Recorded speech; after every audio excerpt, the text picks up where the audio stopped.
तो जय हिंद दोस्तों, एक बार फिर से आप सभी का स्वागत है आपके अपने यूट्यूब चैनल मिशन सरकारी जॉब्स में।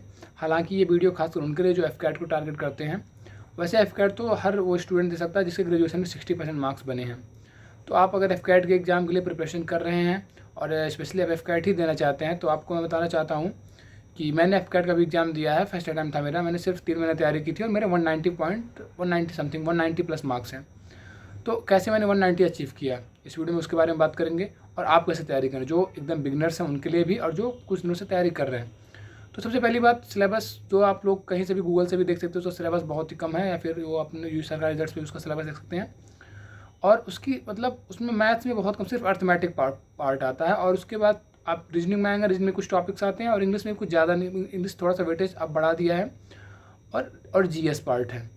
आप जीएस में अगर आप एसएससी के स्टूडेंट हैं तो आप आसानी से एफकैट क्लियर कर सकते हैं। बस आपकी इंग्लिश में थोड़ा सा समझ अच्छी होनी चाहिए, क्योंकि आपके उसमें 100 क्वेश्चन जो होते हैं सारे इंग्लिश में आते हैं। आपके रीजनिंग के क्वेश्चन भी इंग्लिश में रहेंगे, आपके जो है मैथ्स के क्वेश्चन भी इंग्लिश में रहेंगे, इंग्लिश के तो इंग्लिश में रहेंगे ही, और आपके जीएस के क्वेश्चन भी इंग्लिश में रहेंगे। हालांकि आप एसएससी का एग्जाम देते हैं तो आप डबल लैंग्वेज पा जाते हैं, हिंदी इंग्लिश दोनों। आप हिंदी में क्वेश्चन पढ़ के सॉल्व कर लेते हैं, लेकिन वहाँ पे क्या है कि आपको सिर्फ इंग्लिश में ही पेपर देना है। तो बस यही एक सबसे मेन प्रॉब्लम बच्चों को आती है।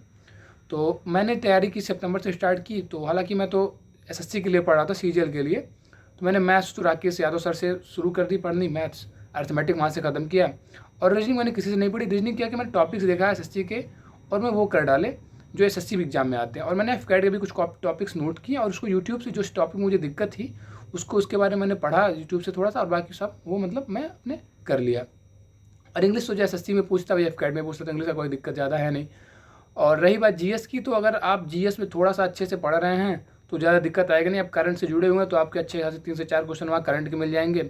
और करंट भी ज़्यादा, और मेरे में अभी 22 में दिया था तो मेरे में वो फुटबॉल वर्ल्ड कप से क्वेश्चन आ गए थे, 2 क्वेश्चन। तो आसानी से मतलब आप अगर थोड़ा सा करंट से जुड़े हुए हैं तो आप कर सकते हो। उसका कट ऑफ देखिए बहुत कम जाता है। आपके 300 मार्क्स के पेपर होते हैं, आपके 155 150 ऐसे कट ऑफ जाते हैं। बाद में बढ़ करके 170 हो जाएगा, हो सकता हो फाइनल कट ऑफ 180 हो जाए, इससे ज़्यादा तो नहीं बढ़ेगा। तो आप आसानी से अगर सिर्फ 2 से 3 महीने अच्छे से सही डायरेक्शन में केवल उन क्वेश्चन के प्रैक्टिस करते हैं, उन टॉपिक्स को पढ़ते हैं जो सिलेबस में है, बस उतना पढ़िए। और सिलेबस के हिसाब से आप रीजनिंग के अच्छे से प्रैक्टिस कीजिए, देखने के बाद कौन कौन से टॉपिक्स हैं। बस ये क्या करिए, आपको क्वेश्चंस कुछ इंग्लिश में, अगर आपकी इंग्लिश में समझ थोड़ी सी अच्छी नहीं है तो आप लोग इंग्लिश के क्वेश्चन प्रैक्टिस कीजिए। आप कोई भी टेक्स्ट बुक ज्वाइन कर लीजिए, कोई भी प्रैक्टिस सेट के लिए कोई भी एक ज्वाइन कर लीजिए, उससे प्रैक्टिस सेट दीजिए। और अगर आप एसएससी के एस्पायरेंट्स हैं तो आप उसकी सब कुछ बहुत अच्छे से तैयार, अगर आपने 3 4 5 महीने पढ़ लिया है, आप एफकैट बहुत आसानी से क्लियर कर सकते हैं। बस आपकी इंग्लिश में थोड़ी सी समझ अच्छी होनी चाहिए। तो आप क्या करें, जब एग्जाम आने वाला रहे तो 1 महीना पहले जो है इंग्लिश के क्वेश्चन लगाने थोड़े से शुरू कर दीजिए। बस आप आसानी से जो एफकैट को रिटर्न क्लियर कर सकते हैं। बस इसमें आपका जो है मेन मैटर जो होता है एसएसबी का होता है। अब एफएसबी बोलते हैं, एसएसबी बोलते हैं, तो वो सबसे बड़ी है। एफकैट का रिटर्न तो बहुत आसान होता है, हर कोई बंदा क्लियर कर सकता है आसानी से जो अच्छे से एक बार पढ़ा हुआ है। बस दिक्कत है एसएसबी का। तो पहले रिटर्न के लिए आप अच्छे से सही दिशा में, डायरेक्शन में आप नोट बनाइए और किसी भी एक टीचर से अच्छे से अर्थमेटिक पढ़ लीजिए और उसके बाद से जो है प्रैक्टिस कर लीजिए थोड़ा सा। बहुत आसानी से आप एफकैट क्लियर कर सकते हैं। तो वीडियो कहीं समाप्त करते हैं। बाकी कोई और अगर आपको क्वेरी होगी इससे रिलेटेड तो आप कमेंट कर सकते हैं, मैं कमेंट में आपका आंसर दे दूँगा, या फिर उससे रिलेटेड अगली वीडियो बना दूँगा। क्योंकि वीडियो ज़्यादा लंबी हो जाएगी तो आप लोग पूरा वीडियो देखेंगे नहीं। तो जो यहाँ तक वीडियो देखे उनको थैंक यू।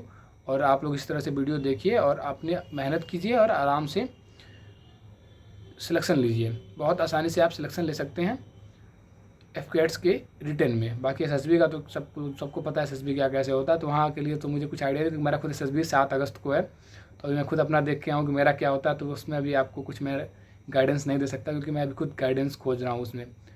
तो यहीं पर वीडियो को एंड करते हैं। Thank you. जय हिंद दोस्तों।